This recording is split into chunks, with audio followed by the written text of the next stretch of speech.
The entrance wall at the Hirshhorn Museum is covered with the names of thousands who perished during China's 2008 earthquake.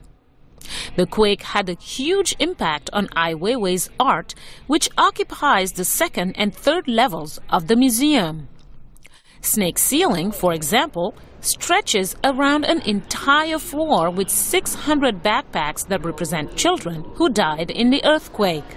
Mika Yoshitaki is an assistant curator at the museum. Those different sizes correspond to the ages of the students. Basically, he was able to find 5,196 names of students and where they were going to school, as well as their gender and their age, their birth date, and the address of the schools. He got people to read the names out loud.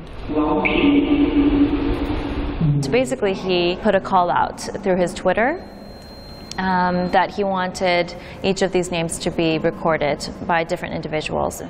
Ai grew up in northwestern China, where his family was exiled. He studied at the Beijing Film Academy and lived in the U.S. from 1981 to 1993. And spent a lot of time, meeting kind of the bohemian kind of, artists and poets in the East Village, New York scene, as well as absorb a lot of the art, especially Duchamp, Warhol, Jasper Johns. The exhibition itself is named according to what? Ai Weiwei, according to what, is named after a Jasper Johns painting. His art includes sculpture, photography, video, architecture, and ceramics. Some visitors were blown away. This should be mandatory for people, for the kids and for colleges, for, everywhere. People should come here and see this and try to absorb his message. But one visitor asked about the 38 tons of steel rebar collected from buildings that collapsed in the earthquake and stretched into a work of art.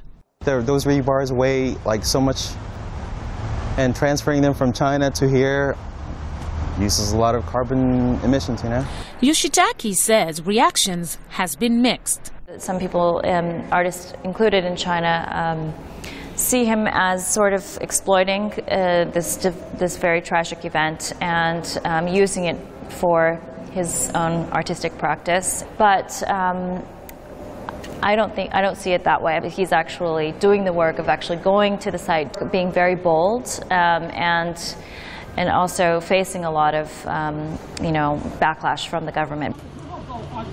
In 2001, Ai Weiwei was arrested and detained for 81 days. He was unable to attend this retrospective, his first in the U.S., because the Chinese authorities confiscated his passport.